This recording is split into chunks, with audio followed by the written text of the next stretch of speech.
विद्यार्थी मित्रों, Suprabhatam. Last lecture aldehyde અને કીટોનની બનાવટની આપણે ચર્ચા કરેલી અને લખાણ સંબંધિત અને કોયડાના પ્રશ્નની પણ આપણે ચર્ચા કરી દીધી। ત્યારબાદ જો કદાચ આપને યાદ હોય તો છેલ્લે હોમવર્ક આપવામાં આવેલું હતું કે નીચે આપેલ સંયોજનોમાંથી ઇથેનોલની બનાવટ અને એ જ રીતે આપેલ સંયોજનોમાંથી પ્રોપેનોનની બનાવટના પ્રક્રિયા સમીકરણો લખવાના હતા। આઈ થિંક લગભગ દરેકે લખ્યા હશે, કારણ કે મેં એ વખતે પણ કહ્યું હતું કે આ પ્રશ્નોની ક્યાંય આપણે ફરીથી હવે ચર્ચા કરશું નહીં, કારણ કે એમાં બધું સ્પષ્ટ આપી જ દીધેલું છે। જે કંઈ આપણે પ્રક્રિયા સંયોજનોમાં જે માહિતી આપી છે એના શક્યતા દરેક ઉદાહરણ એ આપણે જે ટોપિક સમજાયા એની અંદર આપેલું જ છે। ઇથેનોલ કઈ કઈ રીતે બને છે, કયા કયા પદાર્થોમાંથી બને છે, એ દરેક માહિતી આપણે જે તે બનાવટમાં ઉદાહરણની અંદર દર્શાવેલું છે। ઓકે મિત્રો, તો આપણે આની ચર્ચાની અંદર વધુ સમય ન લેતા આપણે મુખ્યત્વે હવે જે આગળનો ટોપિક જે આવી રહ્યો છે તે આલ્ડિહાઇડ કીટોનના રાસાયણિક ગુણધર્મો। આ બહુ જ અગત્યનો ટોપિક છે। જેટલો બનાવટનો ટોપિક હતો એ જ રીતે આ પણ ટોપિક એટલો જ અગત્યનો છે, કારણ કે એના અંદરથી જ પરિવર્તનો જે બનાવટ અને ગુણધર્મ બંનેના કોમ્બિનેશનથી પૂછાતા હોય છે। એટલે આ ખાસ હવે ધ્યાનમાં રાખવાનું છે। મેઇન વસ્તુ જેમ બનાવટની અંદર મેઇન એનો કોન્સેપ્ટ બનાવટનો છે, કેવી રીતે પ્રક્રિયા થાય છે એ જ આપણે મેઇન સમજવાનું। એ જ રીતે રાસાયણિક ગુણધર્મની અંદર એ પ્રક્રિયા કેવી રીતે કરવામાં આવે છે અને નિપજ શું બને છે આ જ મહત્વનું છે। આવું જ આ રીતે આપણે આલ્કોહોલ, ફિનોલ, ઇથરની અંદર પણ એ જ કોન્સેપ્ટથી જોઈ ગયેલા છીએ। એમાં થિયરિકલ વર્ણનનું તો એટલું મહત્વ નથી, કારણ કે આના અનુસંધાનમાં જ તમને કાર્બનિક પરિવર્તનો, કાર્બનિક પ્રક્રિયાઓ લખવાની જનરલી પૂછાતી હોય। એટલે આપણે મેઇન ફોકસ તો આ જ વસ્તુ ઉપર કરીશું। એની અંદર કેટલીક પ્રક્રિયાઓ જે થિયરિકલ પૂછી શકાય એવી છે એની આપણે વિસ્તૃતપૂર્વક માહિતી જોઈશું। ઓકે, હવે સૌથી પ્રથમ આલ્ડિહાઇડ અને કીટોનના રાસાયણિક ગુણધર્મો, જેની અંદર એક પહેલો પ્રશ્ન એ ક્યાંક આવો પૂછી શકાય કે આલ્ડિહાઇડ અને કીટોનની કેન્દ્રાનુરાગી યોગશીલ પ્રક્રિયાની ક્રિયાવિધિ સમજાવો। એટલે કે એટલું તો સ્પષ્ટ થઈ ગયું કે આલ્ડિહાઇડ અને કીટોન એ યોગશીલ પ્રક્રિયા આપે છે। એમાં પણ સ્પષ્ટ આગળ થયું કે કેન્દ્રાનુરાગી યોગશીલ પ્રક્રિયા આપે। તો મિત્રો સૌ પ્રથમ તો પહેલું આપણે એ માહિતી સમજવાની કે આલ્ડિહાઇડ અને કીટોન સંયોજનો શા માટે કેન્દ્રાનુરાગી યોગશીલ પ્રક્રિયા આપે છે, આ પહેલી વસ્તુ આપણે બેઝિક સમજવાની। બીજી વસ્તુ કે યોગશીલ પ્રક્રિયા, તો યોગશીલ પ્રક્રિયાઓ કોણ આપે? અગાઉ પણ ઘણી બધી વખત વારંવાર મેં સૂચન કરેલું છે કે આમાં આમ હોવાથી આની હંમેશા યોગશીલ પ્રક્રિયા જોવા મળે, અને કોઈ પણ યોગશીલ પ્રક્રિયા જોવા મળે તો એનો હંમેશા એક પાયબંધ એ બ્રેક થાય અને એની જગ્યાએ સિંગલ બોન્ડ થાય। આ જનરલી યોગશીલ પ્રક્રિયાનો કોન્સેપ્ટ હોય।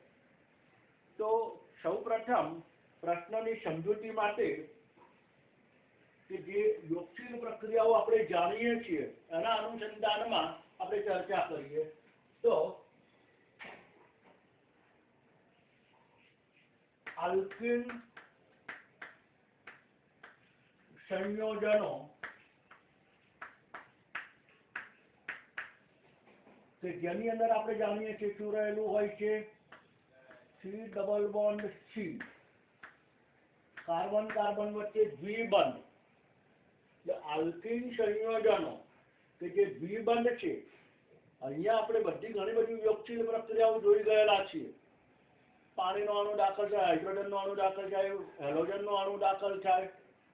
આ બધી જે પ્રક્રિયાઓ યોગશીલ પ્રક્રિયા ઓઝોનોલિસિસ આપણે જોઈ ગયા, એ બધા યોગશીલ પ્રક્રિયા જ છે. તો બંને કાર્બન પરમાણુ પર દાખલ થતો ઘટક ત્યાં જોડાય. હવે એ જે પ્રક્રિયાઓ છે કયા પ્રકારની?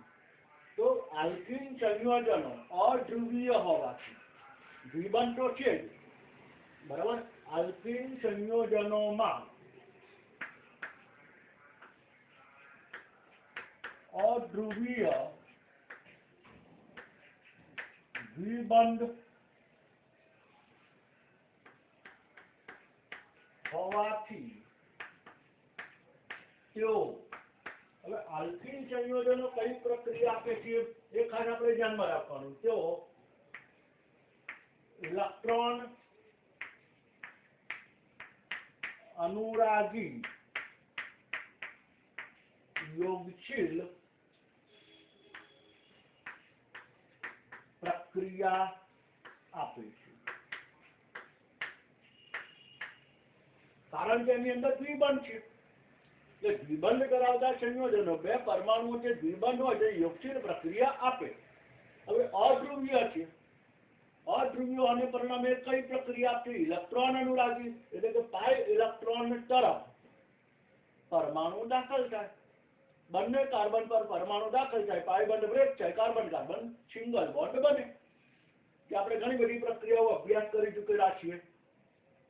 જેમાં ખાસ કરીને તમને કહું તો આલ્કોહોલની અંદર પ્રોપીનમાંથી પ્રોપેનોલ, ઇથિનમાંથી ઇથેનોલ, જે માર્કોનિકોવ નિયમને આધારે H+ અને OH- નું ઉમેરણ યોગ થવો. એ જ રીતે હેલો આલ્કેનની અંદર HCl જોડે પ્રક્રિયા કરવામાં આવે છે, H પર માર્કોનિકોવ, તો એમાં પણ H+ અને Cl- નું ઉમેરણ. એ જ રીતે આલ્કીનમાંથી ડાયહેલો આલ્કેન, વિસિનલ ડાયહેલાઇડની બનાવટ, કે Cl2 નું ઉમેરાવું, એક કાર્બન ઉપર Cl, બીજા કાર્બન ઉપર પણ Cl નો યોગ થવો. તો આલ્કીન સંયોજનો એ બધી જ ઇલેક્ટ્રોન અનુરાગી યોગશીલ પ્રક્રિયા આપે છે. તે જ રીતે આપણે જોઈએ તો આ જ રીતે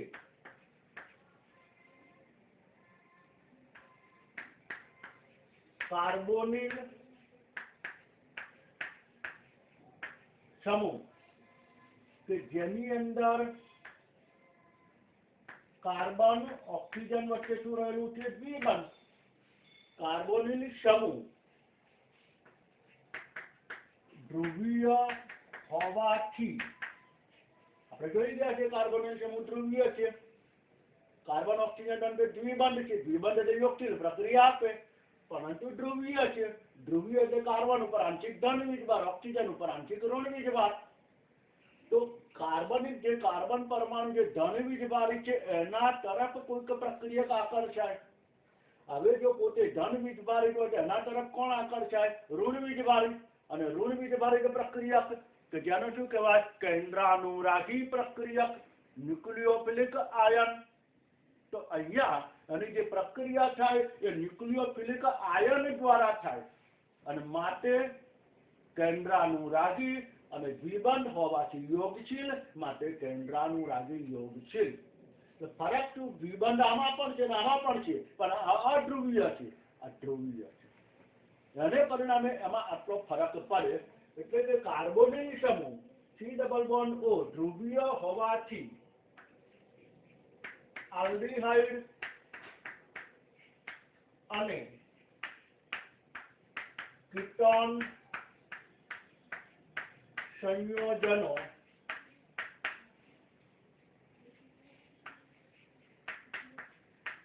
આલ્કીન સંયોજનોથી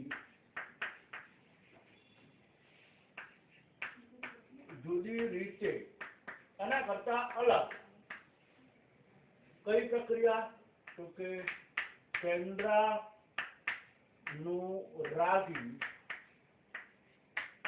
યોગશીલ પ્રક્રિયા આપે છે. મેઇન બેઝિક એક વસ્તુ આ પહેલી આપણે અહીંયા ધ્યાનમાં રાખીશું. તો આલ્ડિહાઇડ અને કીટોન જે કાર્બોનિલ સમૂહ ધરાવે છે, કાર્બોનિલ સમૂહ એટલે કે કાર્બન ઓક્સિજન વચ્ચે દ્વિબંધ. દ્વિબંધ આવે એટલે યોગશીલ પ્રક્રિયા આવે. કાર્બન ઓક્સિજન કાર્બોનિલ સમૂહ ધ્રુવીય, ધ્રુવીય હોવાથી કાર્બન ઉપર આંશિક ધન વીજભાર, ધન વીજભાર હોય તો એના તરફ આકર્ષણ થાય ઋણ વીજભારિત, જેને કહેવાય કેન્દ્રાનુરાગી પ્રક્રિયક. અને એ કેન્દ્રાનુરાગી પ્રક્રિયક દ્વારા યોગશીલ પ્રક્રિયા થઈ માટે કેન્દ્રાનુરાગી યોગશીલ પ્રક્રિયાઓ આપે.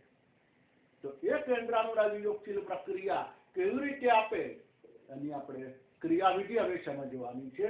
તો કેન્દ્રાનુરાગી યોગશીલ પ્રક્રિયાની ક્રિયાવિધિ.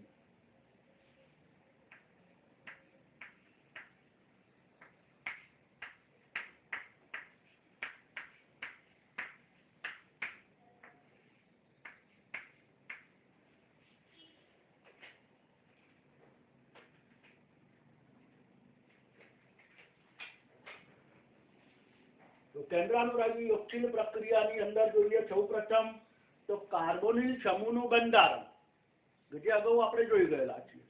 આલ્ડિહાઇડ અને કીટોનમાં બંનેમાં કોમન છે કાર્બોનિલ સમૂહ.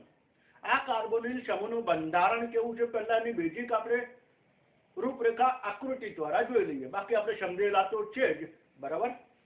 તો કાર્બોનિલ સમૂહ પહેલી વસ્તુ તો સમતલીય બંધારણ.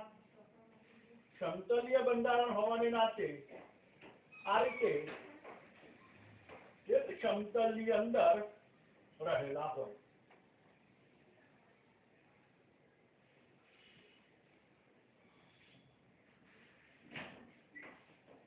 કે જેની અંદર કાર્બન અને ઓક્સિજન પરમાણુ વચ્ચે, કાર્બન અને ઓક્સિજન પરમાણુ વચ્ચે આ રીતે દ્વિબંધ રહેલો હોય. આ ઉપરાંત એની સાથે આ રીતે અન્ય સમૂહ આ રીતે બે જોડાયેલા હોય.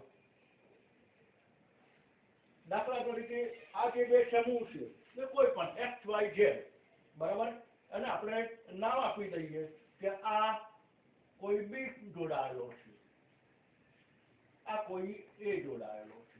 જાણે કે આજે આપણે અત્યારે કોઈ લેવા દેવા નથી, કારણ જો બંને હાઇડ્રોજન હોય તો ફોર્માલ્ડિહાઇડ, બંને કાર્બન હોય તો કીટોન, એક કાર્બન એક હાઇડ્રોજન હોય તો અન્ય કોઈ પણ આલ્ડિહાઇડ, બરાબર.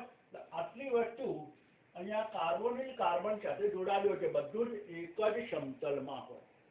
તો આ જે કાર્બોનિલ કાર્બન એ કયું સંકરણ દર્શાવે?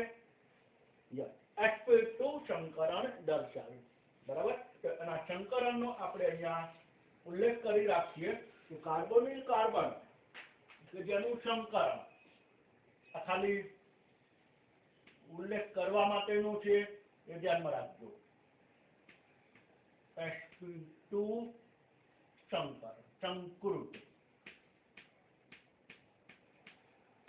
બરાબર. હવે આ રીતે આલ્ડિહાઇડ હોય કે કીટોન હોય, બંનેમાં કાર્બોનિલ કાર્બન આ રીતે સમતલીય સ્વરૂપે રહેલો છે. તો આ જે સમતલ હોય એટલે આ રીતનું પ્લેન, એ પ્લેનર સમતલ કે જે તમને આ સ્વરૂપે દર્શાવી શકું. તો આ રીતનું માનો કે કાર્બોનિલ સમૂહ ધરાવતું પ્લેન સમતલ છે. અહીંયા વચ્ચે કાર્બન પરમાણુ જોડાયેલો છે. આ કાર્બન પરમાણુ સાથે ઓક્સિજન દ્વિબંધથી જોડાયેલો છે. એની સાથે રહેલા બે સમૂહ, બધું જ અહીંયા આટલી વસ્તુ અહીંયા રહેલી છે. તો આ આખું એક સમતલમાં છે. હવે આ જે કાર્બોનિલ કાર્બન કે જે આ બંધ ધ્રુવીય હોવાને પરિણામે આ ભાગ ઉપર આંશિક ધન વીજભાર, આની ઉપર આંશિક ઋણ વીજભાર જોવા મળે. હવે આંશિક ધન વીજભાર અને ઋણ વીજભારને કારણે શું થાય કે જે પેલો કેન્દ્રાનુરાગી પ્રક્રિયક છે NU માઇનસ, આનું સમતલ્ય છે. તો સમતલ્ય હોવાને પરિણામે NU માઇનસ સમતલને લંબ સ્વરૂપે ઉપરની બાજુથી કાર્બન સાથે અથવા નીચેની બાજુથી, ટૂંકમાં સમતલને લંબ સ્વરૂપે એ કાર્બોનિલ કાર્બન સાથે જોડાવાનો પ્રયાસ કરે. કારણ કે NU એ નેગેટિવ છે અને કાર્બન જે પોઝિટિવ છે. એટલે આ રીતે કાર્બોનિલ કાર્બન સાથે અહીંયા એ બંધ સ્વરૂપે જોડાય. જોઈએ આગળ આને સમજૂતી દ્વારા.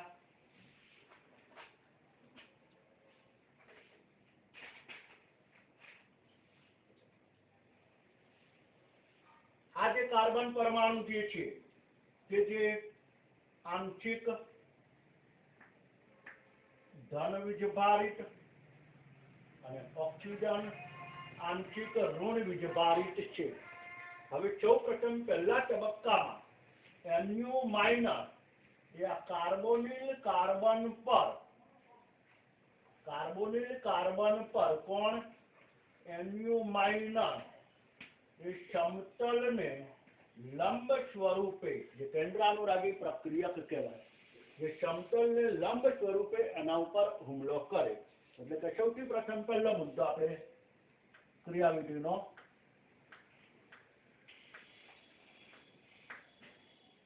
સૌ પ્રથમ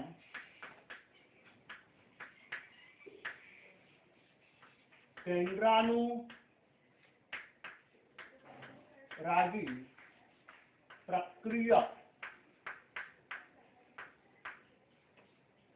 જેને Nu માઇનસ ન્યુક્લિયોફિલિક આયન Nu માઇનસ તરીકે આપણે દર્શાવીશું. અહીંયા છે Nu માઇનસ એ sp2 સંકૃત કાર્બોનિલ સમૂહના કાર્બન પર કાર્બોનિલ સમૂહના કાર્બન હજુ વસ્તુ સ્પષ્ટ કેવી હોય તો કાર્બન કેવો છે? પોઝિટિવ ચાર્જ ધરાવતો. જો કાર્બન પોઝિટિવ ચાર્જ ધરાવતો હોય તો એ શું કહેવાય? ઇલેક્ટ્રોન અનુરાગી. કારણ કે પોઝિટિવ છે તેનું આકર્ષણ ઇલેક્ટ્રોન તરફ છે. તો એના માટેનો શબ્દ સારો આપણે લખવો હોય તો ઇલેક્ટ્રોન અનુરાગી કાર્બન એવું આપણે લખી શકીએ. સમૂહના ઇલેક્ટ્રોન અનુરાગી કાર્બન પર Nu માઇનસ હુમલો કરે છે. Nu માઇનસ કાર્બોનિલ કાર્બન પર હુમલો કરે છે. કેવી રીતે? તો સમતલને લંબ. એ ઉપરથી પણ દાખલ થઈ શકે, નીચેથી પણ દાખલ થઈ શકે. એટલે કે કાર્બોનિલ કાર્બન પર સમતલને લંબ રૂપે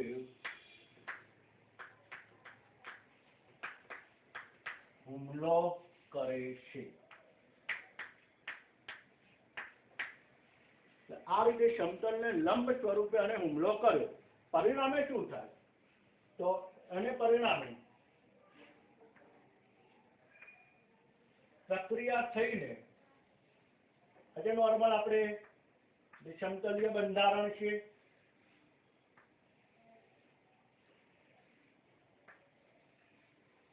કે જેમાં આ રીતનો અહીંયા કાર્બન પરમાણુ હતો, જેની સાથે અહીંયા ઓક્સિજન પરમાણુ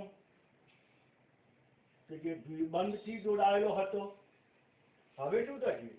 Nu માઇનસ જ્યારે આ બાજુ જોડાયો ત્યારે કાર્બન ઓક્સિજન વચ્ચેનું જે ઇલેક્ટ્રોન યુગ્મ જે છે પાઇબંધનું ઓક્સિજન તરફ સ્થળાંતર પામે અને ઓક્સિજન તરફ ઇલેક્ટ્રોન યુગ્મ સ્થળાંતર પામવાને પરિણામે આ જે ઓક્સિજન પરમાણુ કે જ્યાં આગળ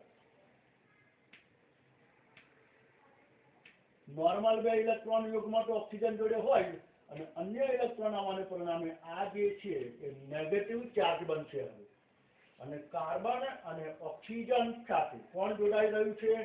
Nu માઇનસ. Nu માઇનસ અહીંયા કાર્બન અને ઓક્સિજન સાથે આ રીતે અહીંયા જોડાય. બરાબર? જે કાર્બન અને Nu સાથે બંધ હતો નહીં. હવે અહીંયા કાર્બન અને Nu સાથે એક નવો બંધ બને. આ નવો બંધ જે બને છે, આમ તો મિત્રો જો સમતલની બહાર દર્શાવીએ તો પણ ચાલે. એવું જરૂર નથી કે સમતલમાં, કારણ કે આખો અણુ જે હવે છે એ બદલાઈ જાય. તો હું આ રીતે સમતલની બહાર બતાવી દઉં. તો આ રીતે Nu માઇનસ અહીંયા જોડાયું. પરિણામે કાર્બન અને ઓક્સિજન વચ્ચેનો બંધ શું થશે? સિંગલ બોન્ડ, એટલે પાઈ બંધ બ્રેક થઈ ગયો. હવે કાર્બન સાથે જે જોડાયેલા હતા એ અને બી સમૂહ કે જે હવે આ સ્વરૂપે થશે અને અન્ય જે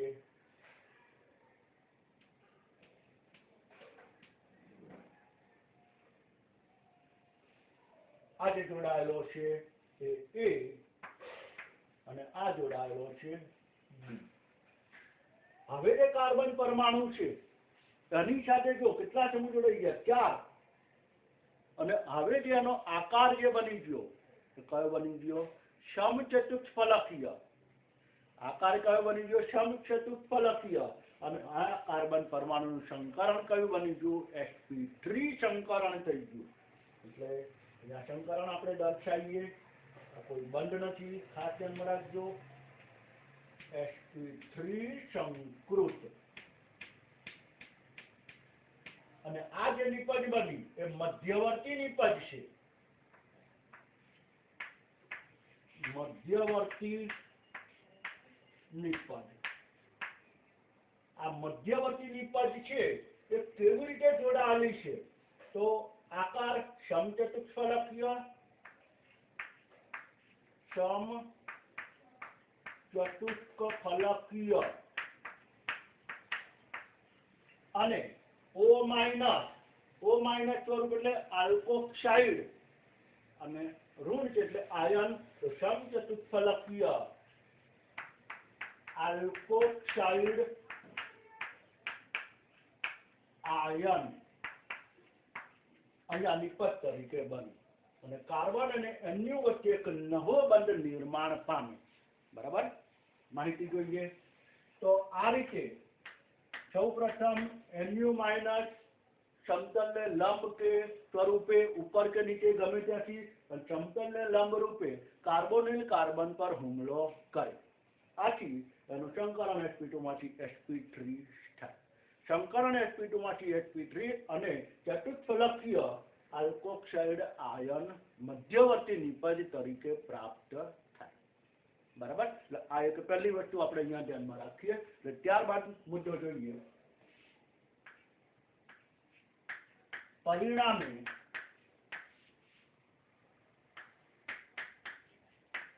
કાર્બોનિલ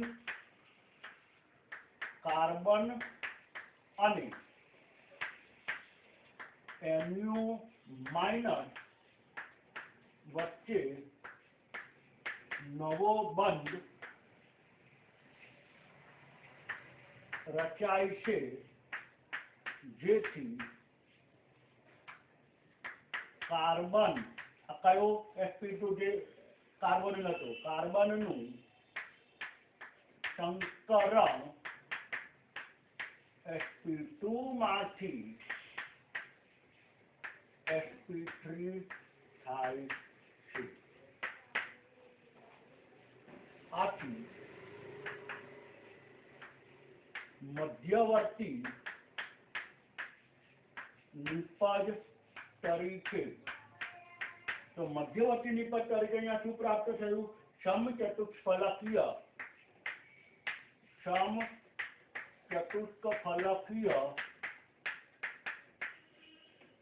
આલ્કોક્સાઇડ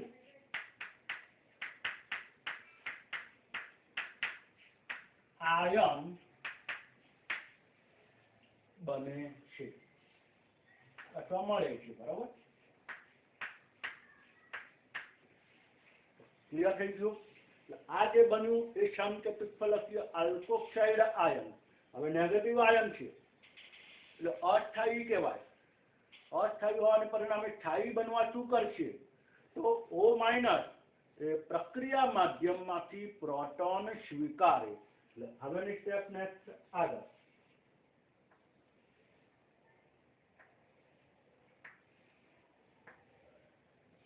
તો હવે H પ્લસ મેળવે. H પ્લસ મેળવવાને પરિણામે હવે જે ફાઇનલ છે તમારી નિપજ આવી જો અણુ હવે સમતલ્ય રહેતો નથી, એ પણ એક માહિતી ખાસ ધ્યાનમાં રાખજો, કારણ કે હવે તો જે બંધારણ બની ગયું એ સમચતુષ્ફલકીય, અને સમચતુષ્ફલકીય સમતલ્ય ન કહી શકાય, કારણ કે એમાં એક સમૂહ ઉપરની બાજુ અને બાકીના 3 જે પરમાણુ એમાં 2 તમારા તરફ હોય અને 1 તમારી પાછળના ભાગમાં હોય. એવું આપણે ચેપ્ટર નંબર 10 ની અંદર એની માહિતી આપણે દર્શાવેલી છે કે જ્યારે ચિરાલ કાર્બન તો કાયરલ કાર્બન અસમ કાર્બન ની માહિતી આપણે અભ્યાસ કરેલી ત્યારે તમને સમજાયેલું. અનિવાર તો અહીંયા હવે જે મધ્યસ્થ તમારું ફાઇનલ જે નિપજ બને એમાં કાર્બન, ઓક્સિજન, કાર્બન સાથે એક તો કોણ જોડાઈ ગયું એમનું કેન્દ્રાનુરાગી પ્રક્રિયક, અને ઓક્સિજન સાથે આ જે H+ એટલે કે પ્રોટોન એ અહીંયા જોડાઈ ગયો. अच्छा O- હતું, H+ ત્યાં જોડાઈ ગયો, એટલે આ તટસ્થ નિપજ બની ગઈ. બાકી કાર્બોનિલ કાર્બન સાથે જે 2 ભાગ રહેલા હતા એ તો એડિટિવ, જેમાં આ રીતના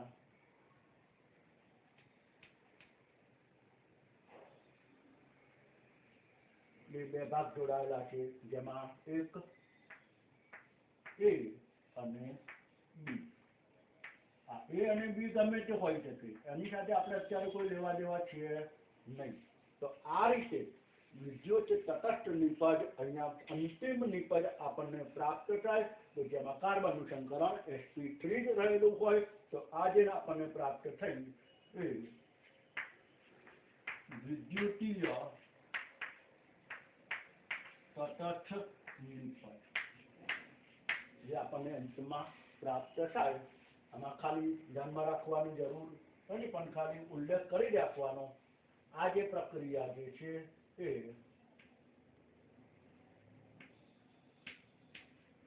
ધીમી પ્રક્રિયા અને આ જે પ્રક્રિયા જે છે એ ઝડપી.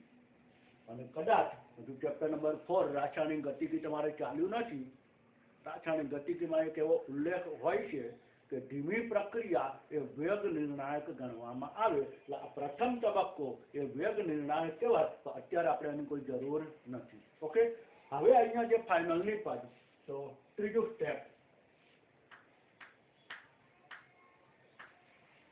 અંતમાં આ મધ્યવર્તી સંયોજન પ્રક્રિયા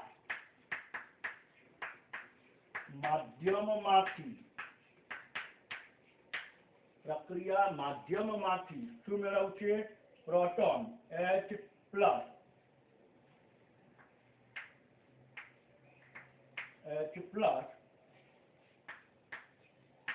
પ્રોટોન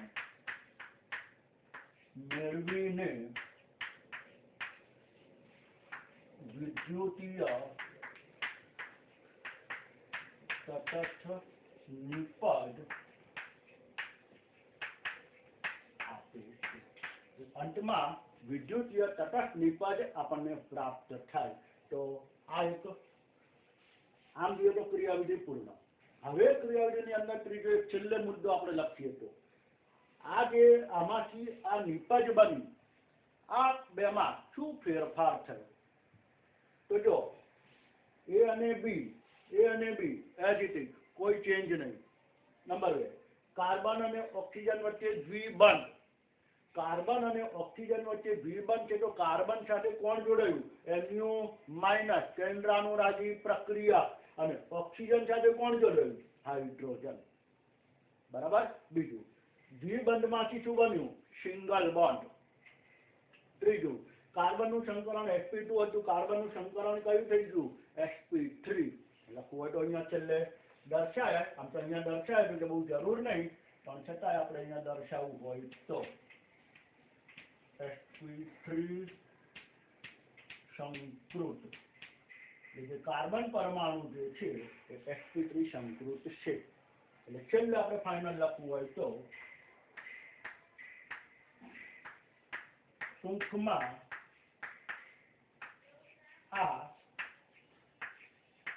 પ્રક્રિયા દરમિયાન કયા કયા પોઈન્ટ જોવા મળે? તો નંબર 1 પહેલો પોઈન્ટ તો જે અહીંયા કાર્બોનિલ સમૂહ ધરાવતા કાર્બન સાથે કોણ જોડાયું? તો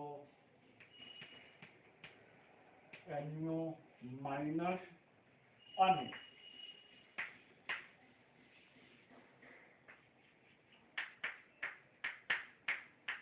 ઓક્સિજન પરમાણુ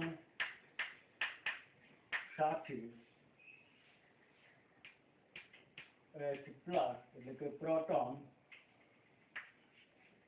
બંધ બનાવે છે. કાર્બન સાથે NO- અને ઓક્સિજન સાથે H+ આયન બંધ બનાવે. ત્યાર પછીનો બીજો પોઈન્ટ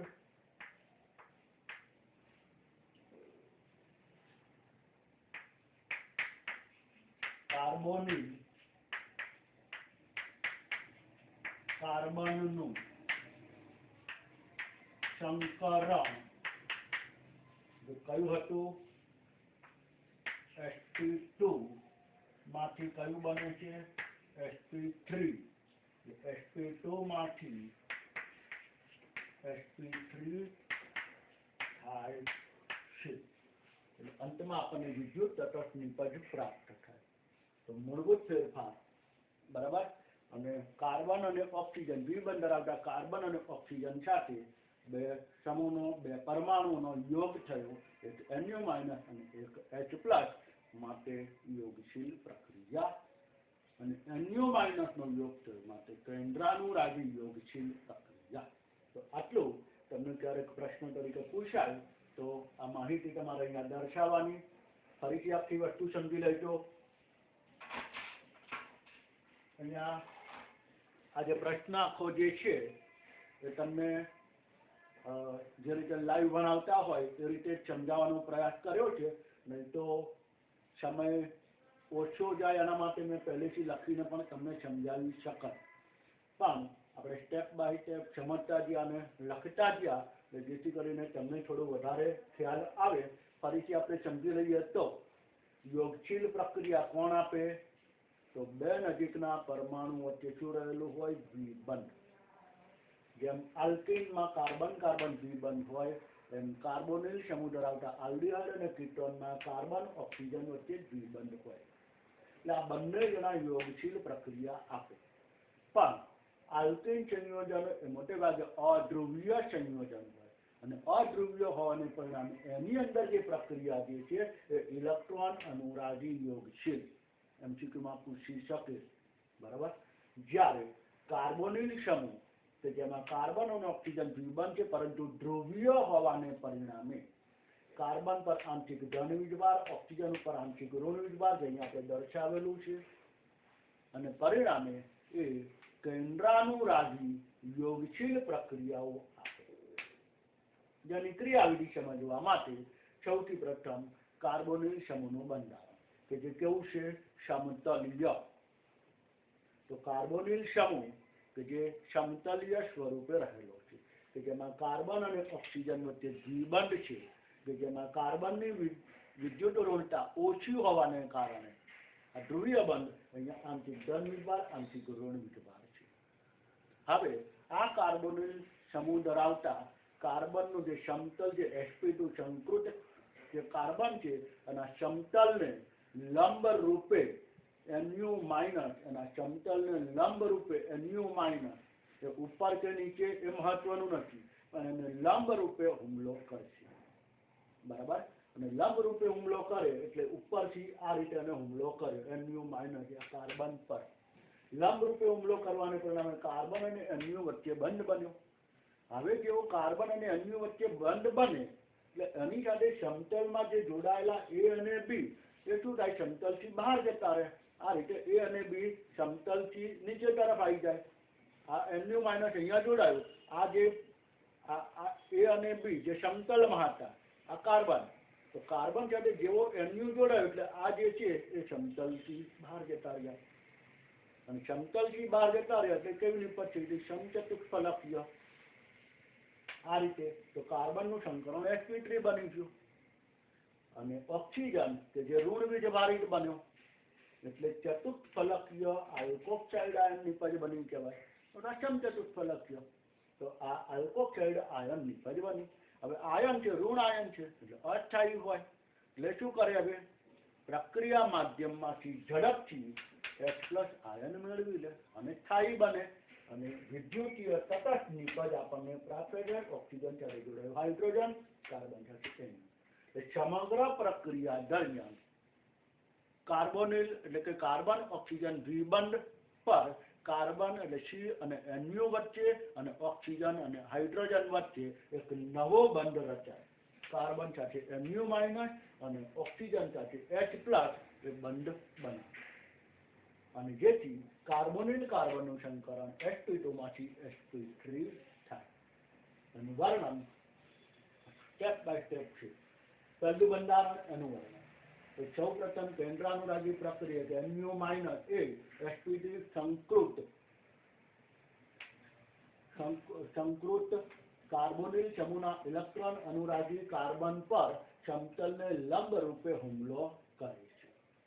પરિણામે કાર્બોનિલ કાર્બન અને NU- વચ્ચે નવો બંધ રચાયો છે. હવે બીજું બંધારણ આવી ગયું. આ પહેલા બંધારણની માહિતી હુમલો કર્યો, બીજું બંધારણની માહિતી આ બંધ બન્યો, આ માઇનસ બન્યું, ચતુષ્ફલકીય આલ્કોક્સાઇડ આયન નિપજ બની, સંકરણ sp2 માંથી sp3 થયું, અને sp2 થયું sp3 થઈ ગયું. બરાબર. અને ત્રીજું સ્ટેપ એટલે ત્રીજાની માહિતી 1 by 1 માહિતી છે. આ બંધારણમાં શું થયું? તો અંતમાં ઓક્સિજન સાથે કોણ જોડાયો? હાઇડ્રોજન. ક્યાંથી આવ્યું? પ્રક્રિયા માધ્યમમાંથી પ્રોટોન સ્વીકારે. આ મધ્યવર્તી સંયોજન પ્રક્રિયા માધ્યમમાંથી પ્રોટોન મેળવીને વિદ્યુતીય તટસ્થ નિપજ આપે. ટૂંકમાં શું જોવા મળે કે MCQ ની અંદર પણ પૂછી શકે. તો આ એક માહિતી ધ્યાનમાં રાખવાની. તો આ એ બુકની અંદર પણ વર્ણન આપ્યું છે, એના કરતાં વધારે સ્પષ્ટ તમને આ રીતે ખ્યાલ આવશે. તો આ એક પ્રશ્ન ક્યાંક થિયરી તરીકે ક્યારેક પૂછી શકાય એ સ્વરૂપનો છે, એટલે ખાસ અહીંયા ધ્યાનમાં રાખજો. તો કાર્બોનિલ સમૂહ ધરાવતા આલ્ડીહાઇડ અને કીટોન બંનેની અંદર આ જે પ્રક્રિયા એ સમાન રીતે થશે. કાર્બોનિલ સમૂહ ધરાવતા આલ્ડીહાઇડ અને કીટોનમાં બંનેમાં આવી પ્રક્રિયાઓ સમાન છે. તે કઈ? કેન્દ્રાનુરાગી યોગશીલ. કારણ કે બંનેમાં કોણ રહેલું છે? કાર્બોનિલ સમૂહ. એટલે આલ્ડીહાઇડ અને કીટોન બંનેના રાસાયણિક, આપણે ટોપિક એ રીતે જ લખ્યું છે, આલ્ડીહાઇડ અને કીટોનના રાસાયણિક ગુણધર્મો બંને સમાન પ્રક્રિયા છે, કારણ કે બંનેમાં કાર્બોનિલ સમૂહ રહેલો છે, અને માટે આ જે પ્રક્રિયા જે છે એ બંનેની કોમન કહેવાય. આમાં 2 હાઇડ્રોજન લખ્યું તો ફોર્માલ્ડીહાઇડ, 1 હાઇડ્રોજન 1 કાર્બન લખ્યું તો અન્ય કોઈ આલ્ડીહાઇડ, અને બંને કાર્બન હોય તો કીટોન બની ગયો. પ્રક્રિયા તો આ રીતે જ થવાની. ક્લિયર વસ્તુ? પણ હવે આલ્ડીહાઇડ અને કીટોન જે આ પ્રક્રિયા છે એમાં પ્રક્રિયા કરવાની વૃત્તિ એ લોકોની અલગ અલગ છે. પ્રક્રિયા એક જ, પ્રક્રિયા બધા સમાન પ્રકારે આપશે, પણ પ્રક્રિયા કરવાની વૃત્તિ, પ્રક્રિયા કરવાની ઝડપતા કે સરળતા એ કોની વધારે કોની ઓછી, અને કે પ્રતિક્રિયાત્મકતા. આલ્ડીહાઇડ ઝડપથી પ્રક્રિયા આપે, આલ્ડીહાઇડમાં કયો આલ્ડીહાઇડ ઝડપથી આપે કે કીટોન ઝડપથી આપે? એરોમેટિક આલ્ડીહાઇડ હોય, એરોમેટિક કીટોન હોય, કોણ આ પ્રક્રિયા ઝડપથી આપતા હોય એની કોની પ્રતિક્રિયાત્મકતા વધારે કે ઓછી? એ MCQ તરીકે પૂછી શકાય એવો મુદ્દો છે, જે ટોપિકને હવે આપણે આગળ સમજવાનો છે.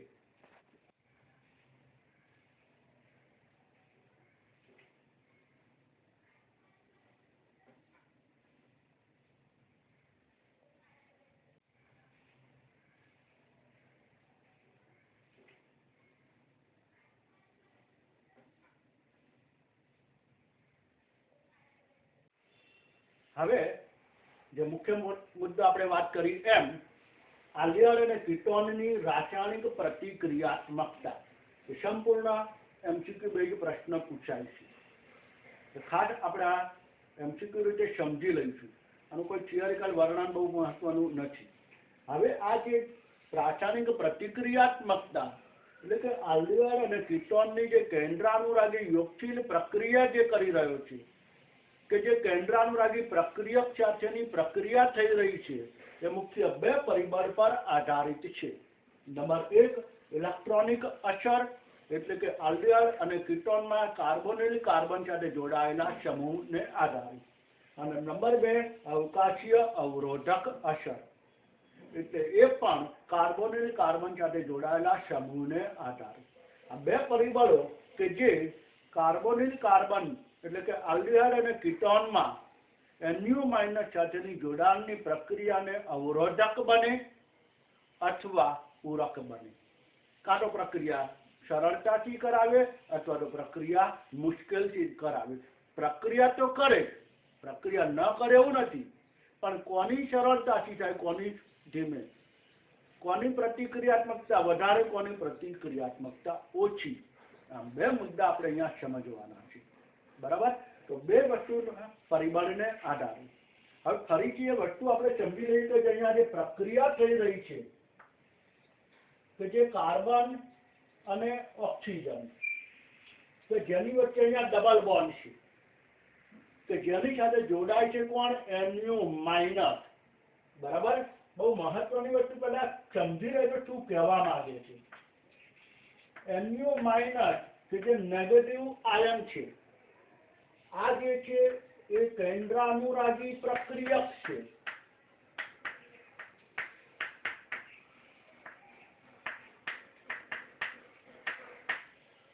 કે જે કાર્બન સાથે જોડાવા જઈ રહ્યો છે. આ જે કાર્બન પરમાણુ છે કે જે આંશિક ધન વીજભારિત છે. બરાબર? આંશિક ધન વીજભારિત હોવાને પરિણામે એ જે કાર્બોનિલ કાર્બન જે છે એ કયો કહેવાશે? ઇલેક્ટ્રોન અનુરાગી. એટલે આ કાર્બન પરમાણુ ઇલેક્ટ્રોન અનુરાગી છે, જ્યારે NU- કેન્દ્રાનુરાગી છે. આ તો જે છે એ જ રહેવાનો, એમાં કોઈ ફેરફાર નહીં થાય. પણ કાર્બોનિલ કાર્બનની જે પોઝિટિવિટી ધન વીજભાર એ વધારે હેવી હોય, એની ધનમયતા જો વધારે હોય તો આનું આકર્ષણ ઝડપથી થાય. બરાબર? મહત્વનો મુદ્દો. જો કઈ વસ્તુ ફિક્સ રહેવાની? NU- એ બદલાવાનો નહીં. એ તો જેવો હશે એવો જ રહે છે. હાઇડ્રોજન સાયનાઇડ, સોડિયમ બાયસલ્ફાઇડ, આ જે પ્રક્રિયાઓ બધી આવવાની છે, ગ્રિગ્નાર્ડ પ્રક્રિયક સાથે, આલ્કોહોલ સાથેની પ્રક્રિયાઓ, એમાઇન સંયોજનો સાથેની પ્રક્રિયાઓ, આ બધાની અંદર NU- એ તો જે હોય જ રહે. જેમ કે HCN, CN-, તો CN- છે, આલ્કોહોલ RO-, તો NU- જે છે એનો એ રહેવાનું. એટલે એનું પરિબળ મહત્વનું નથી, પણ જેની સાથે પ્રક્રિયા થઈ રહી છે એનું પરિબળ મહત્વનું. એમાં પણ કાર્બોનિલ કાર્બન ધન વીજભાર છે, ઇલેક્ટ્રોન અનુરાગી પ્રક્રિયા.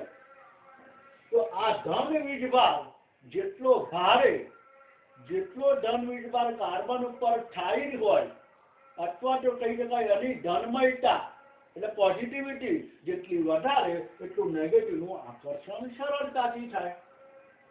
ક્લિયર વસ્તુ થઈ ગઈ. હવે બીજી વસ્તુ, આ કાર્બન સાથે ઓક્સિજન એ તો હશે જ, અને કાર્બોનિલ સમૂહ એટલે એ તો રહેવાનો જ. એટલે આ પણ મહત્વનું પરિબળ નથી. એક પરિબળ કે કાર્બન ઉપર પોઝિટિવિટી વધુ ને વધુ હોવી જોઈએ. એ કોણ લાવે? તો ઇલેક્ટ્રોનિક અસર. કોણ લાવે? ઇલેક્ટ્રોનિક અસર.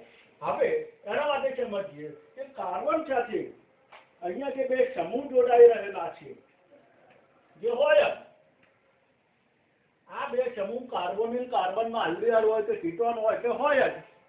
જો ફોર્માલ્ડીહાઇડ હોય તો બંને હાઇડ્રોજન હોય, અન્ય કોઈ આલ્ડીહાઇડ હોય તો અહીંયા કાર્બન હોય, અહીંયા હાઇડ્રોજન હોય, અને કીટોન હોય તો બંને કીટોન, બંનેમાં કાર્બન હોય. પછી એરોમેટિક હોય, આ તે બેન્ઝીન વલય બધું પછી આપણે જોઈએ. પણ કંઈક અહીંયા જોડાયેલું હોય. આ જે જોડાણ પામેલું હોય એ મહત્વનો પરિબળ છે. દાખલા તરીકે અહીંયા કાર્બન એટલે કે તરીકે અહીંયા હું મિથાઇલ લખું, CH3 જોડાયેલો છે, તો CH3 સમૂહ કઈ અસર દર્શાવે? +I અસર, ધન પ્રેરક. તો ધન પ્રેરક અસરને પરિણામે એ શું કરે? બંધના ઇલેક્ટ્રોન આના તરફ મોકલે. બંધના ઇલેક્ટ્રોન આના તરફ જવાને પરિણામે અહીંયા કાર્બન ઉપર જે ઓલરેડી ધન વીજભાર હાજર હતો, આ બંધના ઇલેક્ટ્રોન એના તરફ આવ્યા ને પરિણામે આ ધન વીજભાર શું થાય? ઘટે. એટલે ઇલેક્ટ્રોન એના તરફ આવ્યા, આની પ્લસ આવી અસર કોની? આલ્કાઇલ સમૂહની. તો ઇલેક્ટ્રોન એના તરફ આવ્યા, ધન વીજભાર ઘટે. ધન વીજભાર ઘટે તો આનું આકર્ષણ શું થાય? ધીમું થાય. આ નેગેટિવ છે, આ પોઝિટિવ છે. તો આ ધન વીજભાર ઘટવો ના જોઈએ. તો ઇલેક્ટ્રોનિક અસર એટલે એ જે પ્લસ આઈ અસર, એ જો હાઇડ્રોજન હોય તો હાઇડ્રોજનની પ્લસ આઈ અસર ઓછી છે કોની સાપેક્ષમાં? આની. એટલે આ જે છે તે વધુ પ્રતિક્રિયાત્મકતા ઘટાડવા પ્રયાસ કરે. દાખલા તરીકે CH3 બીજો આવી ગયો તો આ બાજુથી પણ જાય, પરિણામે ધન વીજભાર હજુ વધુ ઘટે. તો ધન વીજભાર વધુ ઘટે એટલે આનું આકર્ષણ ઓછું છું. તો આ બની ગયો એસિટોન. જુઓ તમે, CH3CO CH3 કીટોન, પ્રોપેનોન. તો પ્રોપેનોનમાં બે આલ્કાઇલ સમૂહ આવ્યા, બે આલ્કાઇલ સમૂહ આવ્યા એટલે બે બાજુથી ઇલેક્ટ્રોન દાખલ થાય અને પરિણામે શું થાય? પેલા કાર્બોનિલ કાર્બનની ધનમયતા, પોઝિટિવિટી ઘટે. હવે આનો ધન વીજભાર ચાર્જ ઘટે તો પેલા NU માઇનસ નેગેટિવ છે એનું આકર્ષણ કેવું થાય? ધીમું થાય ખરું પણ ધીમું. એટલે પ્રતિક્રિયાત્મકતા શું થાય? ઘટે. ક્લિયર વસ્તુ થઈ ગઈ. તો એક સ્પષ્ટ વસ્તુ ઇલેક્ટ્રોનિક અસર પ્લસ આઈ અસરને આધારે એક મુદ્દો તમે કહી શકો. એને આધારે આપણે સમજીએ તો પેલું ઉદાહરણ અહીંયા દર્શાવ્યું છે HCH ડબલ બોન્ડ O એટલે કે ફોર્માલ્ડિહાઇડ, મિથેનોલ. બીજું અહીંયા દર્શાવ્યું છે C ડબલ બોન્ડ O. અહીંયા લખું છું CH3 મિથાઇલ ગ્રુપ અને અહીંયા હાઇડ્રોજન એટલે CH3CHO જેને કહીશું આપણે ઇથેનોલ. અને એ જ રીતે હવે આગળ જઈએ, C ડબલ બોન્ડ O, અહીંયા CH3, અહીંયા પણ CH3. બરાબર. અહીંયા કાર્બોનિલ કાર્બન છે, બંને હાઇડ્રોજન પરમાણુ છે. પરિણામે કાર્બોનિલ કાર્બનનો જે પોઝિટિવ ચાર્જ છે એ જળવાયેલો રહેશે, બહુ ફરક નહીં પડે. તો NU માઇનસ નું આકર્ષણ સરળતાથી થશે. અહીંયા કાર્બન સાથે એક આલ્કાઇલ સમૂહ જોડાય છે, પ્લસ આઈ અસર. આની અસર કઈ કહેવાય? પ્લસ આઈ. આમાં બંને બાજુ પ્લસ આઈ સમૂહ જોડાયેલા છે. પ્લસ આઈ એટલે ધન પ્રેરક અસર. એટલે ધન પ્રેરક અસર હોવાને પરિણામે અહીંયા આ જે બંધનો ઇલેક્ટ્રોન જે છે એ કાર્બન તરફ જવાનો પ્રયાસ કરે એક બાજુથી, અહીંથી ના જાય. આ બાજુ જોઈએ તો બંને તરફથી. બરાબર. તો આનો ધન વીજભાર ઓછો થઈ જાય અને ધન વીજભાર કાર્બનનો ઓછો થાય NU માઇનસ નું આકર્ષણ કેવું થાય? ઓછું. તો આ ત્રણમાં સૌથી વધુ પ્રતિક્રિયાત્મક કોણ? આ જે છે એ એસિટોન એટલે કે પ્રોપેનોન.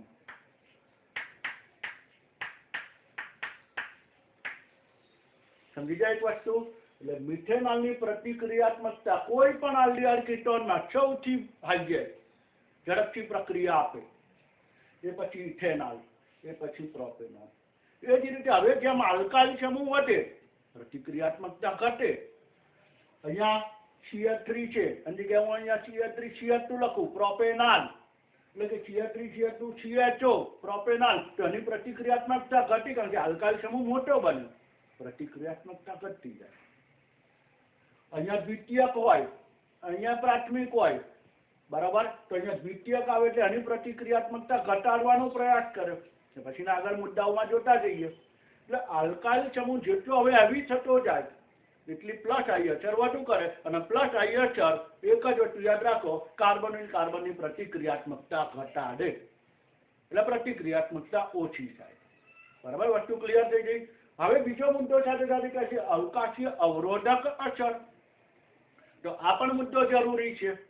તો અવકાશીય અવરોધક અસર એટલે કેવી રીતે સમજવું? દાખલા તરીકે કાર્બોનિલ કાર્બન એની સાથે જોડાયેલો સમૂહ. હવે એની સાથે હું અહીંયા મિથાઇલ સમૂહ જોડું તો કાર્બન. હવે મિથાઇલ સમૂહ જે છે કે જેની અંદર હાઇડ્રોજન પરમાણુ હાઇડ્રોજન એટલે સમચતુષ્ફલકી આકાર બને. એ જ રીતે બીજો મિથાઇલ સમૂહ. હવે અહીંયા ઇથાઇલ સમૂહ જોડાયેલો છે. તો ઇથાઇલ સમૂહ આવે એટલે એક હાઇડ્રોજન, આ બાજુ બીજો હાઇડ્રોજન, એની સાથે કોણ જોડાઈ જાય? મિથાઇલ સમૂહ. તો એની સાથેનો એક હાઇડ્રોજન, આ બાજુ બીજો હાઇડ્રોજન, આ બાજુ ત્રીજો હાઇડ્રોજન. તો આ ઇથાઇલ આવ્યું CH3 CH2. આ ખાલી મિથાઇલ. બરાબર. આ આખું એક સમતલ છે. આ આખો એક અણુ શું છે? સમતલનો અણુ છે. એ તો આપણે વાત કરી દીધી કે સમતલીય અણુ છે. હવે જે Nu માઇનસ સમતલમાં ઉપર અથવા નીચેથી હુમલો કરવા આવે તો ક્યાં આગળ અવકાશીય અવરોધ વધુ નડશે? ઉપરની તરફ અવરોધ વધારે નડશે કે નીચેની તરફ? તો નીચેની તરફ જુઓ, આખો ઇથાઇલ ગ્રુપ છે, કદ વધી ગયું. આલ્કાઇલ સમૂહનું કદ આના કરતા નીચે વધારે છે. પરિણામે શું થશે? નીચેના ભાગમાં ઇથાઇલ સમૂહ વધુ હશે. જો આ જે કાર્બન સાથે જોડાયેલા આ તો સમતલમાં છે, પણ એની સાથેનો સમૂહ સમચતુષ્ફલકીય સ્વરૂપ એટલે નીચે મિથાઇલ સમૂહ હશે. પરિણામે શું થશે? Nu માઇનસ નીચેના તરફથી હુમલો કરવામાં આનો અવકાશીય અવરોધ નડે. એ અવકાશીય અવરોધને કારણે Nu માઇનસ નું નીચેની તરફથી આકર્ષણ શક્ય ન બને. હા, ઉપરથી કદાચ હજુ થશે, કારણ કે ઉપર નાના કદનો મિથાઇલ છે, તો ઉપરથી શક્ય બને. એટલે કે કાર્બન સાથે જોડાયેલા આલ્કાઇલ સમૂહનું કદ જેટલું મોટું એટલો અવરોધ વધી જાય, અને જેટલો અવરોધ વધે એટલી પ્રતિક્રિયાત્મકતા ઘટે. કારણ કે પેલા Nu માઇનસ નું કાર્બન સાથેનું જોડાણ એ અવરોધક અસરને કારણે ઓછું થાય. એટલે અવરોધક અસર આ બંને પરિબળો સાથે ચાલવાનું. બંને પરિબળો સાથે આપણે ચાલીએ તો તરત વધારે ક્લિયર થઈ જાય. હવે જો અહીંયા કાર્બન સાથે બે હાઇડ્રોજન, એક તો પ્લસ આઈ અસર ઓછી અને બીજું અવરોધ પણ ના હોય. એટલે હાઇડ્રોજન એટલે ખૂબ જ નાનું કદ, આમાં અવરોધ ના નડે. આની અંદર જોઈએ તો એક બાજુ મિથાઇલ સમૂહ, એક બાજુ હાઇડ્રોજન. હવે મિથાઇલ સમૂહ હોય એટલે એ બાજુથી એક અવરોધ નડે, અહીંથી અવરોધ નહીં નડે. એટલે આમાં એક અવરોધક અસર ઉદ્ભવી અને જોડે પ્લસ આઈ અસર પણ ઉદ્ભવી. એટલે આના કરતા આની પ્રતિક્રિયાત્મકતા ઘટી ગઈ. ત્રીજા મુદ્દામાં જોઈએ તો અહીંયા કીટોન કે પ્રોપેનોન. પ્રોપેનોનમાં ઉપર મિથાઇલ, નીચે પણ મિથાઇલ. એટલે ઉપર અને નીચે બંને પ્લસ આઈ અસર એટલે કાર્બનનો ધન ભાર ઘટાડે, અને બીજું ઉપર અને નીચે રહેલા જે મિથાઇલ સમૂહ એ બંને તરફથી અવરોધ ઉત્પન્ન કરે. આની સાપેક્ષમાં આમાં નીચે હાઇડ્રોજન હતું, નીચે અવરોધ નતો. આની અંદર ઉપર નીચે બંને બાજુ અવરોધ ઉદ્ભવ્યો, અને પરિણામે આની પ્રતિક્રિયાત્મકતા સૌથી ઓછી બની ગઈ. એટલે ટૂંકમાં પ્રતિક્રિયાત્મકતા ઘટાડવાનું બંને પરિબળો કામ કરશે. એક જે સમૂહ જોડાયેલો છે અને જો ઇલેક્ટ્રોન આપતો હશે તો પ્રતિક્રિયાત્મકતા ઘટાડશે, કારણ કે કાર્બનનો ધન વીજભાર ઓછો થશે, ધન વીજમયતા ઘટશે. અને બીજું જે ક્રિયાશીલ સમૂહ જોડાયેલો છે કાર્બોનિલ કાર્બન, એનું જો કદ મોટું હશે તો અવકાશી અવરોધ નડશે Nu માઇનસ ને દાખલ થવામાં, અને પરિણામે એ સરળતાથી હુમલો નહીં કરી શકે. દાખલા તરીકે એક બહુ સરસ ઉદાહરણ સમજાવું. આંબા ઉપરથી કેરી તમારે ઉતારવી છે. કેરી દેખાય છે, પણ કેરીની આજુબાજુ વધારે જો ડાળીઓ ગોઠવાયેલી હોય તો શું થયું? કેરી સુધી પહોંચવામાં તમને ડાળીનો અવરોધ નડે છે. કેરી સુધી પહોંચવામાં એ આજુબાજુની ડાળીનો અવરોધ નડે છે. તમે સરળતાથી કેરી નહીં તોડી શકો. અને બીજી કેરી જે છે કે જે કેરી જે છે એની આજુબાજુ ડાળી નથી અથવા તો ખૂબ જ ઓછી છે, તો એ ડાળી સુધી પહોંચવામાં તમને અવરોધ ઓછો નડશે. તમે એ કેરી સરળતાથી તોડી શકશો. સિમ્પલ વસ્તુ, અહીં તોડવો નથી, પણ Nu માઇનસ ને કાર્બન સાથે જોડાવવું છે. કારણ કે પોતે ઋણ છે, કાર્બન ધન છે અને જોડાવું છે, પણ જો અવરોધ નડે તો જોડાવાની શક્યતાઓ ઓછી થાય.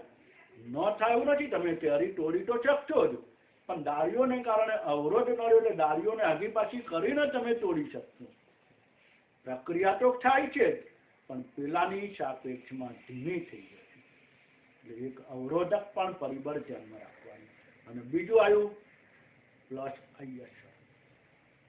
કાર્બનનો ધન વીજભાર જો ઘટે તો એની પ્રતિક્રિયાત્મકતા ઘટી જાય. ધન વીજભાર ક્યારે ઘટે? અને પ્લસ ISR વાળા સમૂહ જોડાય. પ્લસ ISR કોની હોય? આલ્કાઇલ સમૂહ. બરાબર? તો આ મુદ્દો ધ્યાનમાં રાખો. હવે એરોમેટિક વલય આવે. એરોમેટિક વલય આવે ત્યારે શું પરિસ્થિતિ થાય એને આપણે સમજીએ. તો આખી વસ્તુ આખું લેક્ચર તમને લાઈવ સમજાવી દઉં છું, કારણ કે મુદ્દો એ પ્રકારનો છે. આમાં કોઈ થિયરિકલ વર્ણન જરૂરી નથી. બરાબર? દાખલા તરીકે એરોમેટિક વલય તરીકે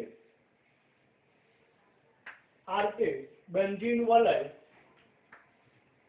જોડાયેલું છે કાર્બોનિલ સમૂહ સાથે અને એની સાથે અહીંયા કોઈ પણ બીજો સમૂહ જોડાયેલો છે. આમ તો આ રીતે જોડાય, પણ આપણે સરળતા ખાતર માની લો કે અહીંયા હાઇડ્રોજન જોડાયેલો છે. બરાબર?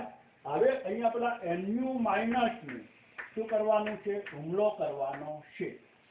આ કાર્બન કે જે કયો વીજભાર ધરાવે છે? ધન વીજભાર. બરાબર? હવે જુઓ, double bond next double bond શું થાય? સંસ્પંદન. સંસ્પંદન થવાને પરિણામે શું થશે? આ બંને ઇલેક્ટ્રોન કોના તરફ જાય? ઓક્સિજન પરમાણુ તરફ. અને પરિણામે આ બંનેનું ઇલેક્ટ્રોન આના તરફ આવે. તો અહીંયા જે સંસ્પંદન થાય એનું બંધારણ હોય, નીચે દર્શાવું સંસ્પંદનનું.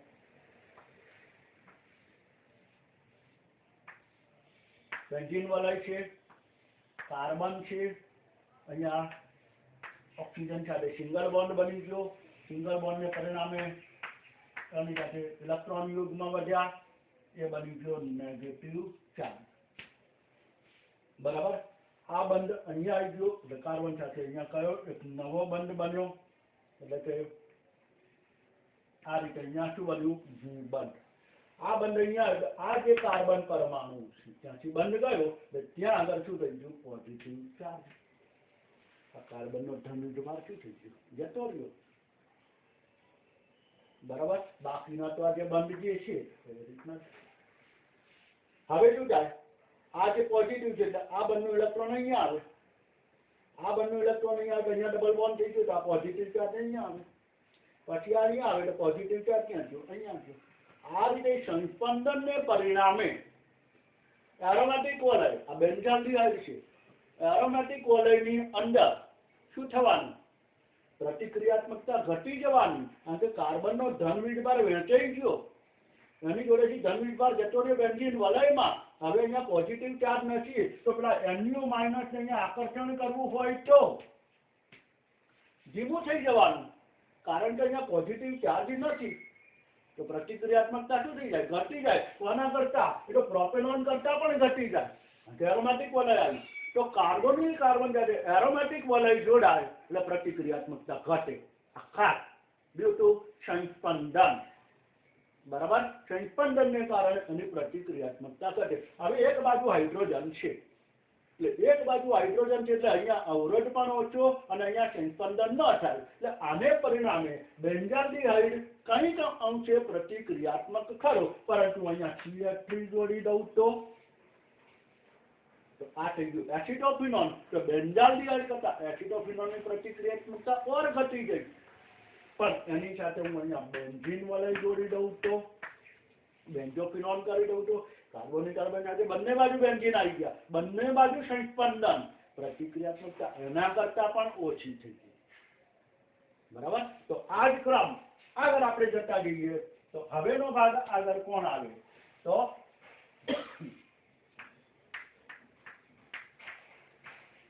CHO એટલે કે બેન્ઝાલ્ડિહાઇડ.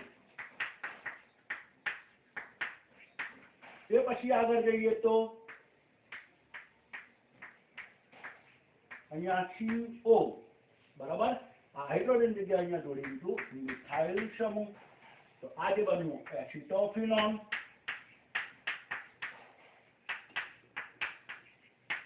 અને અંતમાં છેલ્લે એક બંધારણ આપી દઉં CO, બંને બાજુ બેન્ઝીન, તો આ જે છે બેન્ઝોફિનોન બરાબર.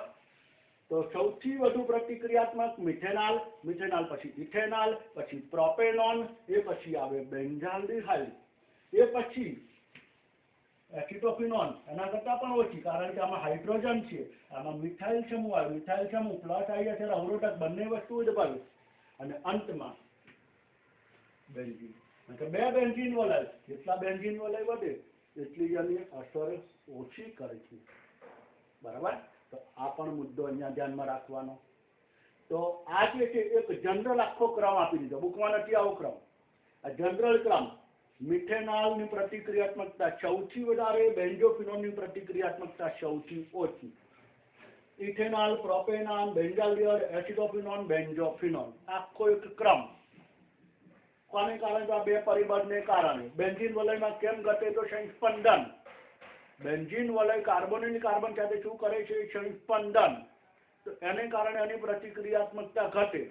આ પણ મુદ્દો આપણે અહીંયા ધ્યાનમાં રાખીશું. એટલે ઓવરઓલ 3 અસર અહીંયા તમારે જોવા મળે. તો એ મુદ્દાને આધારે અહીંયા ત્રીજો મુદ્દો આપણે લખી શકીએ એરોમેટિક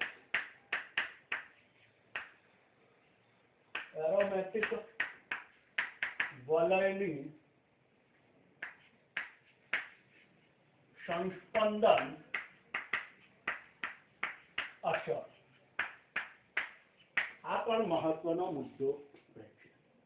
એક જનરલ ક્રમ આખું એક ઉદાહરણ આપી દીધું, એ તમારે યાદ રાખવાનું બરાબર મિત્રો. હવે આના અનુસંધાનની અંદર બુકની અંદર 2 પ્રશ્નો તમને આપેલા છે, જેમાંનો એક લખાણ સંબંધિત પ્રશ્ન કે જે આપેલો છે એની આપણે આગળ હવે ચર્ચા કરવાની છે. તો લખાણ સંબંધિત પ્રશ્ન અને સ્વાધ્યાયના 2 પ્રશ્નોની આપણે અહીંયા ચર્ચા કરી લઈએ.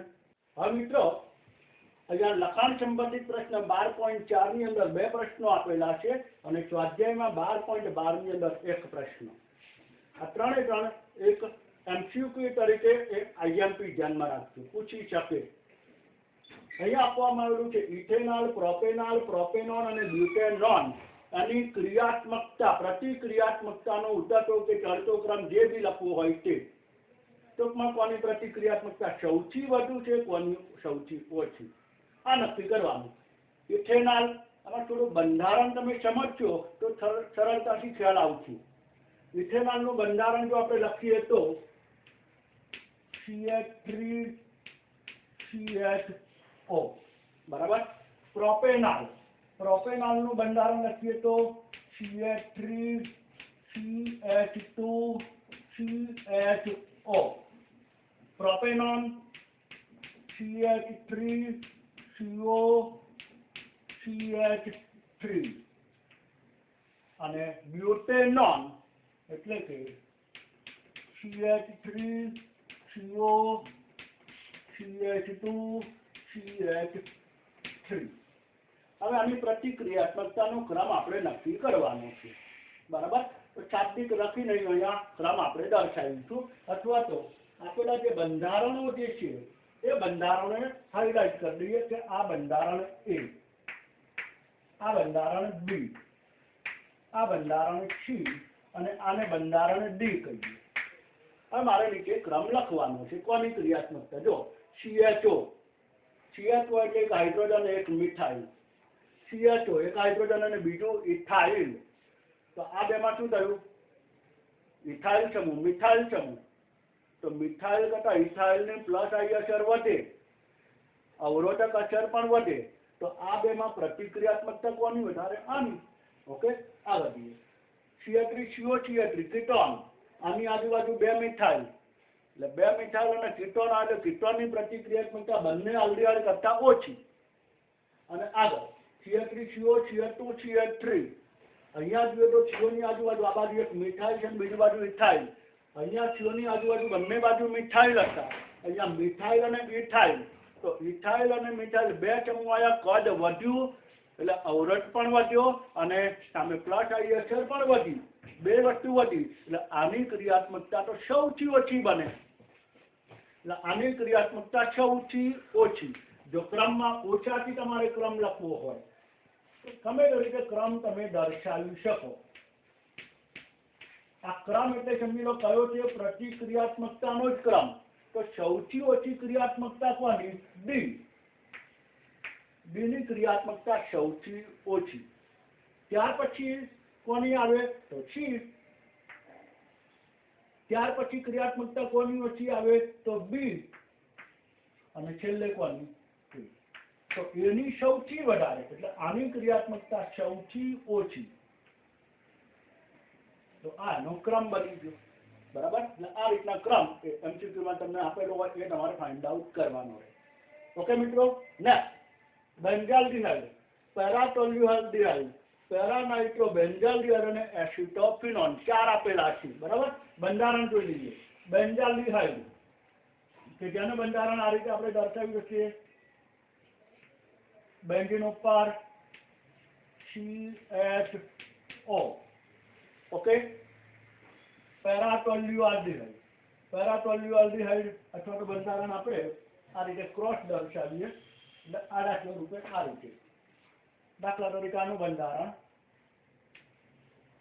અહીંયા CHO એટલે બેન્ઝાલ્ડિહાઇડ આજે આપવામાં આવ્યું છે પેરાટોલ્યુઆલ્ડિહાઇડ એટલે એક બાજુ CH3 સમૂહ અને બીજી બાજુ CHO અહીંયા CHO અહીંયા જોડાયેલો છે CH3 બરાબર પછી આપેલું છે પેરાનાઇટ્રો બેન્ઝાલ્ડિહાઇડ તો એક બાજુ NO2 સમૂહ બેન્ઝીન વલય અને ત્યારબાદ CHO એટલે પેરાનાઇટ્રો બેન્ઝાલ્ડિહાઇડ અને છેલ્લું આપેલું છે એસિટોફિનોન એટલે બેન્ઝીન આની સાથે અહીંયા COCH3 બરાબર એ જ રીતે આને આપણે સરળતા માટે A B C અને D સ્વરૂપે ઓળખીએ તો પહેલા તો CHO એટલે ત્રણ આલ્ડિહાઇડ આ શું છે કીટોન આગળની પ્રતિક્રિયાત્મકતા સૌથી છેલ્લે લાસ્ટ એટલે પહેલું જ આપણે લખી કાઢીએ ક્રમ કે જેની પ્રતિક્રિયાત્મકતા સૌથી ઓછી છે તો આપણે પહેલા લખી કાઢીએ તો સૌથી પહેલા ડી બરાબર હવે રહ્યા ત્રણ બંધારણ આ ત્રણ બંધારણમાં જો બેન્ઝીન ઉપર CHO બધામાં કોમન એટલે બધામાં બેન્ઝીન CHO કોમન છે તો હવે શું રહ્યું આમાં NO2 છે આમાં CH3 છે આમાં કઈ નથી NO2 કઈ અસર માઇનસ આઈ અસર ઇલેક્ટ્રોન ખેંચે CH3 ઇલેક્ટ્રોન આપે જે આપે છે એ અસર ઘટાડે ખાસ યાદ રાખજો અહીંયા ઇલેક્ટ્રોન આપશે ઇલેક્ટ્રોન ખેંચશે ઇલેક્ટ્રોન આપશે આ ઇલેક્ટ્રોન ખેંચે NO2 ખેંચે એટલે કાર્બન ઉપરનો ધનવીરભાર વધે કારણ કે ઇલેક્ટ્રોન ખેંચી લાવે છે તો આ પ્રતિક્રિયાત્મકતા સૌથી વધારે આ પ્રતિક્રિયાત્મકતા ઓછી કરે અહીંયા કશું જ નથી અહીં કઈ જ નથી એટલે એ મધ્યમાન અવસ્થામાં રહે આ ત્રણ બંધારણમાં સૌથી ઓછી બીની રહે પછી એ આવે અને પછી સી એટલે કે ચીની જ પ્રતિક્રિયાત્મકતા સૌથી વધારે એટલે હવેનો જે પોઈન્ટ આવે હવે જે આવશે તો કોણ આવે બી ત્યાર પછી એ અને અંતિમ સી એટલે કે તો સીની પ્રતિક્રિયાત્મકતા સૌથી વધી ગઈ કામ આલ્ડિહાઇડ બેન્ઝાલ્ડિહાઇડ તો છે જ બેન્ઝાલ્ડિહાઇડ અહીંયા NO2 આવ્યો તો ઇલેક્ટ્રોન ખેંચે CH3 આવ્યો તો ઇલેક્ટ્રોન આપે આ નોર્મલ છે તો નોર્મલની પ્રતિક્રિયાત્મકતા એ ત્રણની અંદર વધતી રહી અને બી કે જે CH3 વાળો છે એટલે એની પ્રતિક્રિયાત્મકતા ઘટી સી જે NO2 વાળો છે એટલે પ્રતિક્રિયાત્મકતા વધી ગઈ ઓકે ક્લિયર तो आ लखाण संबंधित प्रश्न 12.4 1 અને 2।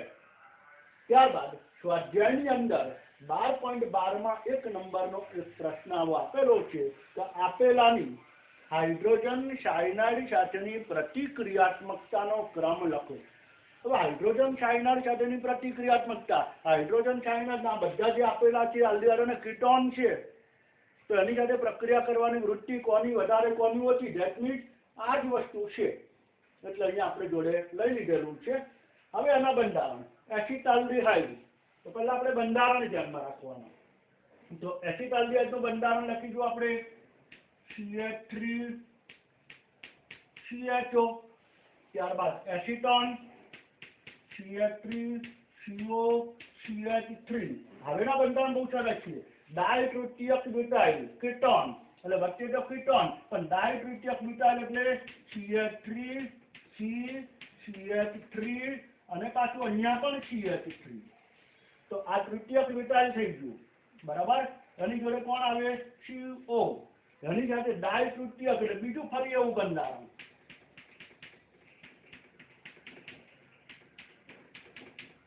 બરાબર।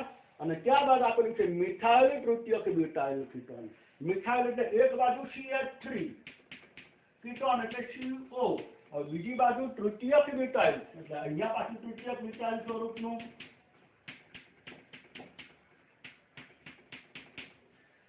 બરાબર। બંધારણને આપણે A, B, C અને D ચાર બંધારણો આપણે આપીશું। હવે આને ક્રમ જોઈએ તો પહેલી વસ્તુ જુઓ, આલ્ડીહાઇડ છે, આ ત્રણ કીટોન, એટલે સૌથી વધુ પ્રતિક્રિયાત્મક કોણ બને? હા, લાટો નીકળી ગયો, છેલ્લે આવશે। ઓકે, હવે આ ત્રણના બંધારણ જોઈને તમને ખબર પડે ક્યાં અવરોધ વધારે લાગશે, ક્યાં પ્લસ આવી હશે વધારે હશે। બંને બાજુ મિથાઇલ, એક બાજુ તૃતીયક બ્યુટાઇલ, બીજી બાજુ પણ તૃતીયક બ્યુટાઇલ, બે બાજુ અવરોધ વધી ગયો। આ બાજુ એક બાજુ મિથાઇલ, એક બાજુ તૃતીયક બ્યુટાઇલ, એક બાજુ અવરોધો છે પણ બીજી બાજુ વધારે છે, અહીંયા તો બંને બાજુ વધારે, એટલે આની ક્રિયાત્મકતા સૌથી ઓછી। એટલે સૌથી ઓછી કોની આવે તો ક્રમ, તો ક્રમની અંદર સૌથી ઓછી કોણ આવે? સી, કે બે બાજુ તૃતીયક બ્યુટાઇલ, પછી કોણ આવે? ડી બરાબર। પછી કોણ રહ્યું તો એ અને બી માં આ કીટોન છે, આલ્ડીહાઇડ છે, તો કીટોન એટલે કે બી અને છેલ્લે આવે એ, સૌથી વધુ પ્રતિક્રિયાત્મક એ બન્યું। ક્લિયર? તો આ બધી વસ્તુ આ ત્રણ મુદ્દાને આધારે આપણે સમજવાનું। ખરેખર ખાસ અગત્યના છે આવા પ્રશ્નો એમસીક્યુમાં, હું તો કહું નીટ લેવલમાં પણ પૂછાતા હોય છે, એટલે ખાસ કારણ કે નીટ લેવલની અંદર આવી પ્રતિક્રિયાત્મકતા, એસિડિકતા, બેઝિકતા, કાર્બોનિલ કોઈ પણ કેટાયન હોય તો કાર્બોકેટાયનની સ્થિરતા, કાર્બોએનાયનની સ્થિરતા, આ બધા જ મુદ્દામાંથી જનરલી કોઈ એક પ્રશ્ન પૂછાતો હોય છે જે જીઓસીની અંદર આવતું જ હોય છે, તો આ પણ એક ખાસ અગત્યનો મુદ્દો। તો આજના લેક્ચરની અંદર સ્પષ્ટ આપણે એક જ વસ્તુ મુખ્ય અભ્યાસ કર્યો, તો આલ્ડીહાઇડ, કીટોન ને કેન્દ્રાનુરાગી યોગશીલ પ્રક્રિયાની ક્રિયાવિધિ અને એની પ્રતિક્રિયાત્મકતા બરાબર। અને એ આપણે એમસીક્યુ બેઝ આપણે પ્રયાસ સંપૂર્ણ કરી દીધો। હવે જે નેક્સ્ટ લેક્ચરની અંદર એના રાસાયણિક ગુણધર્મો આપણે શરૂ કરીશું। તો નેક્સ્ટ લેક્ચર સુધી સૌને જય સ્વામિનારાયણ।